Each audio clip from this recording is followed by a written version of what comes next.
Like any Mario Brothers title, the story isn't complex. Luigi just gets a note from Helen, just her inviting him and his friends to her hotel, and they come. Everyone gets trapped by Kingdom's frames, and Luigi has to free them. The end. Pretty simple, yeah. Pretty standard Mario story. If you're expecting much out of that, and that's a disappointment to you, then you're probably playing the wrong game. Because this game takes place in a hotel with multiple floors, Nintendo wasn't tied down to like one big mansion with the same layout wherever you go. Every floor in this hotel is different, charming, full of personality, and other specific challenges and puzzles designed around the environment on each floor. It is insane. Luigi's emotions scream for attention. They are hilarious and fill the game full of charm that previous Luigi's Mansions didn't quite have. And like seeing how like he'll jump and then like stand there with his mouth opened in horror, and then he grits his teeth for a few seconds before kind of going back to his normal kind of like bent over shaky stance. And it was like one time I was just playing with his flashlight while I was in the elevator, and I noticed that when you're holding the flashlight down to charge it up, he's holding his thumb over it, over the button. And when you release, he mashes his thumb down on the button and then jumps back. And I think you were the one that said that like he gets blinded for a second. Like that's just a ton of detail. So that's something I really liked.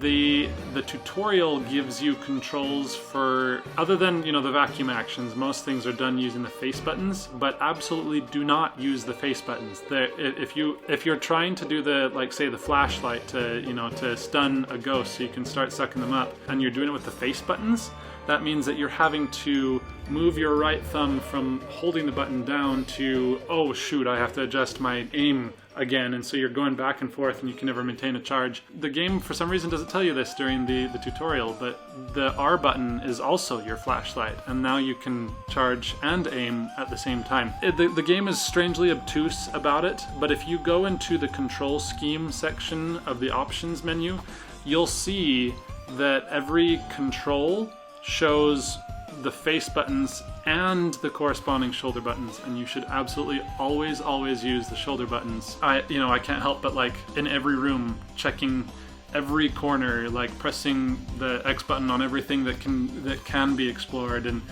then trying my plunger on flat surfaces to see if it will move things out of the way, and using the boost jump to see if it knocks things loose so that I can find things that were previously hidden or what have you. Like it's eating up all the furniture with your vacuum. Yeah. Okay, before we move on from the gameplay, there is something else that I liked. Their integration of achievements. Like that's such a small and technically unimportant thing to the overall experience in the gameplay and anything, but it's kind of like a bit of a carrot on a stick kind of situation where it just makes me want to explore even more. The first time one popped up, I just kind of had a moment of like, oh, that's great. That made me happy.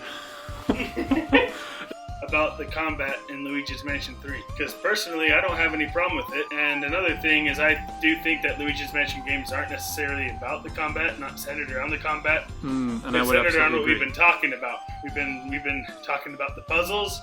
We've been talking about the exploration and the rewards. I think that's what the Luigi's Mansion game is all about. Combat is just the icing on the cake. Though some tracks aren't necessarily catchy, the sound effects are amazing. Like I said before, Luigi's different types of screams are hilarious. The satisfying noise of everything going into your vacuum is just solid. I just wish there was more catchy tunes. Anthony, based off of what you played right now, what would you rate it if you had to rate it right now? I would definitely recommend it. And so far, I think I'm sitting at a healthy 9.5. I have very few things that I can find to complain about, and that in itself is a great thing. And I just feel like this is the best that Luigi's Mansion has had to offer so far. You've heard it here first. Luigi's Mansion 3 is the best in the series, and it looks great, runs great, feels great, makes you feel great. So why don't you be great and get the game? Indeed. And you'll have to let us know your thoughts, if you played it or not in the comment section below, and let us know what you think. You've heard it first, and until next time, keep it nerdy.